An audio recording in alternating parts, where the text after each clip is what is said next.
Hey guys, welcome back. I wanted to talk about probably the three most likely vice presidential picks that we could see Sanders and his team considering if he is able to go on and win the nomination, which is looking more and more like a possibility with what Sanders has been able to do, claiming that frontrunner status over the past few weeks. And we actually know from Bernie himself, he did an interview a while back, things that he'd possibly consider when selecting a vice president is somebody who's female, somebody who's a bit younger than him, also someone who is a progressive. And I'd also like to hear your guys' own opinions on this down in the comment section on who you'll think he'll end up picking as a running mate. So starting off here, a pretty straightforward one would appear to be Nina Turner. She's one of the key members of the Sanders campaign. She's done a lot of great work in expanding Bernie Sanders' electorate among the African-American community. Also, of course, Nina Turner, a lot of ties to Bernie. She continued on leading Our Revolution, the group that Sanders was able to build up during his 2016 campaign.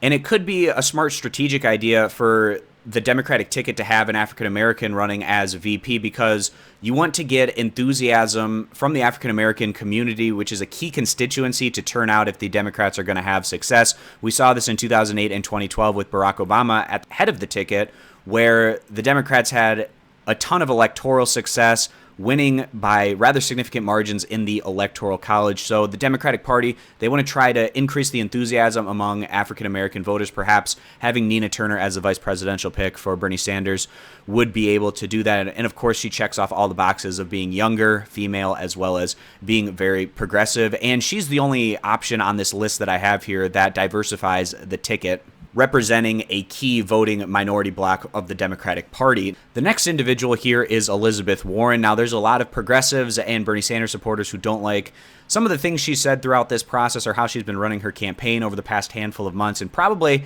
a key reason why we saw her take a step back in the polls really between the months of around November through the point where we're at now. And it seems like her campaign is on life support after finishing third, fourth, and fourth place respectively in the first three contests.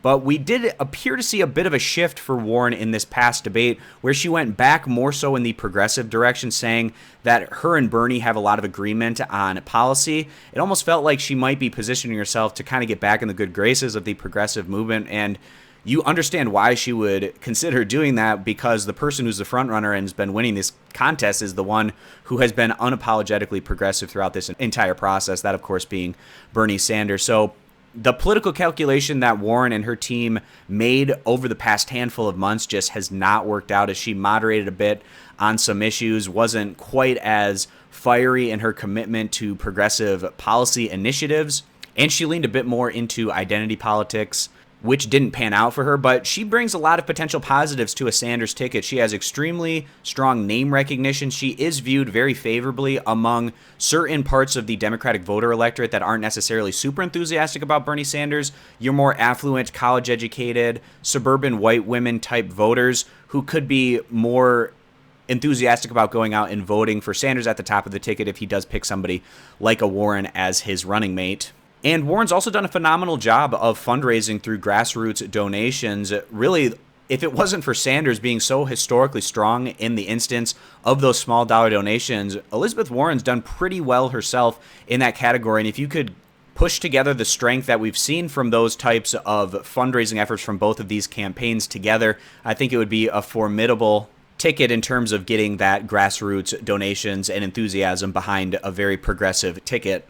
Now, the last choice here is extremely strategic in nature, and that is the Wisconsin Senator Tammy Baldwin, who's actually one of the more progressive senators. Now, the Democratic senators in particular lean a bit more conservative in general, but Baldwin is a bit more on the left side of all of the Democratic senators, and this would be extremely strategic in the fact that if the Democrats do go on and win the state of Wisconsin, it would get them to a point where it would be phenomenally difficult for the Republicans to try and win the Electoral College without picking up a state like Wisconsin, which they were able to flip by the slimmest of margins back in 2016.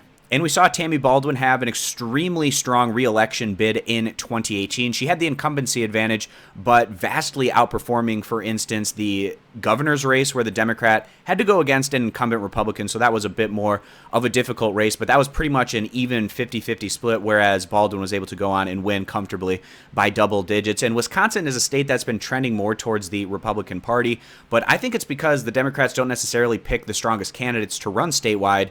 In Wisconsin, I think that their Democratic electorate leans a bit more progressive. That's why Baldwin has extremely strong favorability ratings, one of the more favored senators from her home state.